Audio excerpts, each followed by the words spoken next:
What if I told you that the reason that you can't hit your health and fitness goals is because your goals are all wrong in the first place?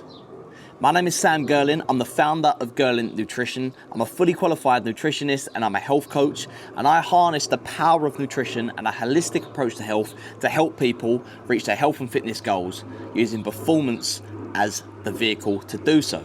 And today I'm going to be telling you why performance-related goals are far more conducive to successful outcomes than traditional weight loss related goals. Okay, we're going to be talking about the problems that I have with those traditional weight loss goals and the benefits that I see in performance related goals. You know, I've taken clients like Dan through performance related goals and helped him race higher oxys. I've done the same with Zoe, as you can see on the screen here. So, you know, I've seen it firsthand. I know that it works. And today I'm going to be telling you, you know, a little bit more about it and why I believe you should, you know, perhaps go down the same road as well. Okay, the sun is shining, so I'm making the most of it. I'm sat out here in the garden. I've got my laptop here with me to make sure that I'm covering all the points. I've got a little notebook and pen. So let's get straight into this without any further ado and start with, as I say, the problems that I have with, you know, weight-centric goals, okay? I just see it as being short-minded, short-term thinking. You know, you set yourself a objective to lose, okay, 5 kilograms in X amount of months, okay? You know, that sounds pretty good. There's, you know, something tangible to sort of strive for. There's a hard number there. But as I say, I don't think it's a sustainable approach. I think the statistic is that, I think this was a study out of Stanford, 80 to 85% of people who lose a significant amount of weight will later regain it and put it on. And, you know, that's often a result of, you know, restrictive dieting. We've all heard of yo-yo dieting, when you lose the weight, put it back on, lose the weight, put it back on. And that's got a lot to do and is explained by, you know, our metabolism. So if we're in a large calorie deficit, there's only so long we can sort of stomach that for, both literally and sort of psychologically as well, and hormonally.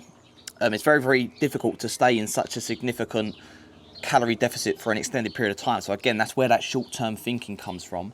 But, you know, we're not impacting our metabolism in any way. So we might be losing the weight, but the fact that we're not gaining any muscle means that we're not shifting our metabolism, because muscle mass is really the cornerstone of our metabolism in the body. You know, there's a reason that more muscly individuals can afford to eat slightly more calories, because, you know, protein demands, muscle mass demands more protein and more calories. So if we're just losing the weight without any sort of exercise or performance or anabolism, so eating foods that are anabolic and training, which is of course anabolic as well, you know, we're not gaining any muscle. There's no hypertrophy there, which is muscle gain.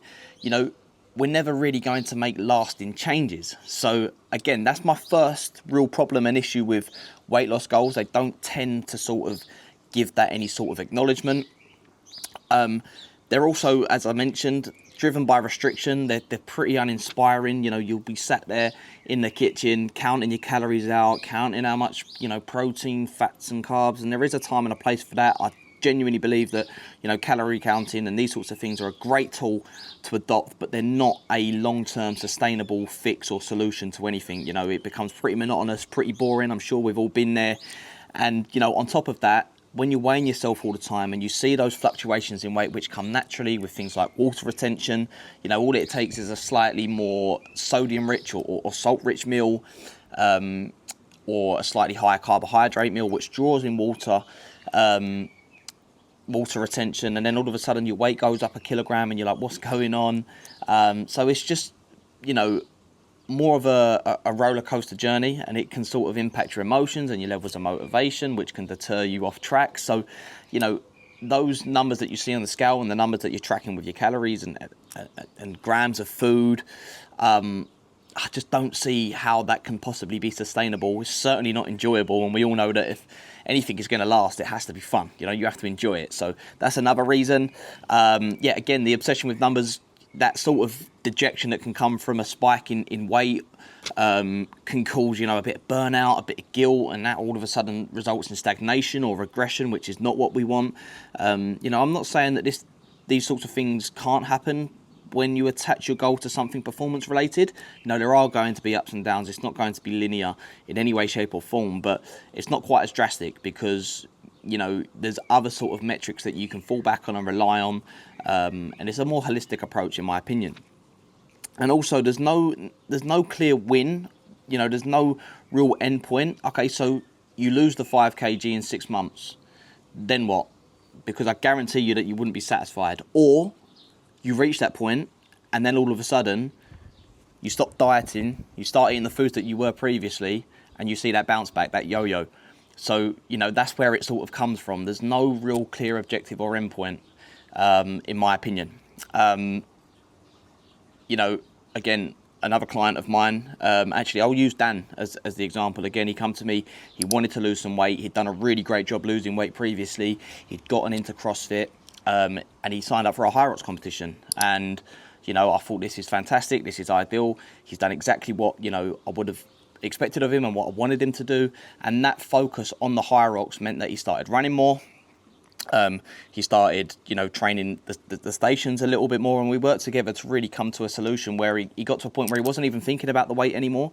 The weight was naturally coming off, because what you've got to think about is if you're training 4, 5, 6 times a week, okay, you're eating all of the right things, okay, you're not restricting yourself in any way, because the focus shifts from a state of restriction to a state of fueling. You've got to fuel your workouts, you've got to fuel your training, and you've got that end goal that's incentivizing you. So, Dan did exactly that, and he ended up going to London High Rocks and crushing a PB. So, it just goes to show that, performance-related goals are conducive to success. And in the process, he ended up losing weight at the same time. So, naturally, when you're doing all these things, if weight loss is your ultimate goal, if you can sort of masquerade that in a performance-related goal, you're naturally going to lose weight anyway, okay? So, yeah, just use that as a tangible example for you to all get the gist of, what I'm going on about here. I've already mentioned some of the benefits of why I believe that performance goals are genuinely more effective. They're action-based. They're not necessarily outcome-based. Obviously, the outcome is the competition or whatever it is that you sign up for, be it, a 5K race, a half marathon, a marathon, a High Rocks, a cycling event, a triathlon. So I've just realised that this microphone is pulling my vest down a little bit. I've just seen that I've got a V-neck situation going on here. Anyway, but they also promote consistency. They promote skill development. You're learning. If you're training for something, you're going to be on the gym floor. You're going to be surrounding yourself with people. It's not a lonely journey. Often with weight loss related goals, you're doing it all by yourself. Having someone there to keep you accountable, be it a coach or be it people that you can share the gym space with and sort of hold each other accountable in that sense, it can be massive, and it's also just more enjoyable. If you sign up for an event that you've always wanted to do, you might not have necessarily wanted to do it, but I can guarantee you that if you give it a week of training and you see some progress, you're incentivized to keep going, you feel motivated all of a sudden, and then it just becomes enjoyable, it becomes second nature. All of a sudden you're not thinking about the fact that you're trying to lose weight. So again, there's some more positives to think on, and you just build this momentum. Every training session starts to feel like you're making progress, you're going somewhere. You see your numbers go up. Okay, last week you was holding a 155 on the ski, this week you're holding a 150, or last week you was holding a 230 on the row for a minute, now you're holding a 215. Okay, last week you was deadlifting, 80 kilo, now you're deadlifting 85. Last week you were squatting 40 kg, now you're squatting 50. You see where I'm going with this, there's tangible sort of metrics and proof of progress there, which isn't always the case with a weight loss goal. Obviously you can use the hard metrics of weight lost as, an indicator, but often we don't know where that weight loss has come from. It can be fat mass, but it might be muscle mass if you've not got the right sort of macro splits and you're not hitting certain things with protein and whatever else. It just doesn't paint the full picture, okay? So again, some more benefits there to think of. You've also got, those indirect outcomes that I spoke about. So, if you're exercising and you're incorporating your nutrition into that, which is of course what, I would sort of advise and encourage, and that's what I indeed help my clients to do. So For example, to use another client that I mentioned at the start of this, Zoe, she really lacked the nutrition knowledge. She trained a lot anyway. She did in fact set a performance-related goal before she works with me. She had, she had High Rocks London in the pipeline, and she come to me and said, look, I just don't know what I'm doing with my nutrition. And we sort of combined her existing training with the nutrition, brought it all together. Weight loss again was one of her goals. We helped her do that, but we also helped her with performance related goals. So she ended up doing her first unsupported pull-up. Okay, so little wins like that, but it also lends itself well to things like feeling better about yourself, which is so often overlooked. When you're in a calorie deficit and you're restricting yourself, there's mood swings and you don't feel great. You're not showing up well at work. You're not showing up well in your relationships. You're certainly not showing up well in the gym.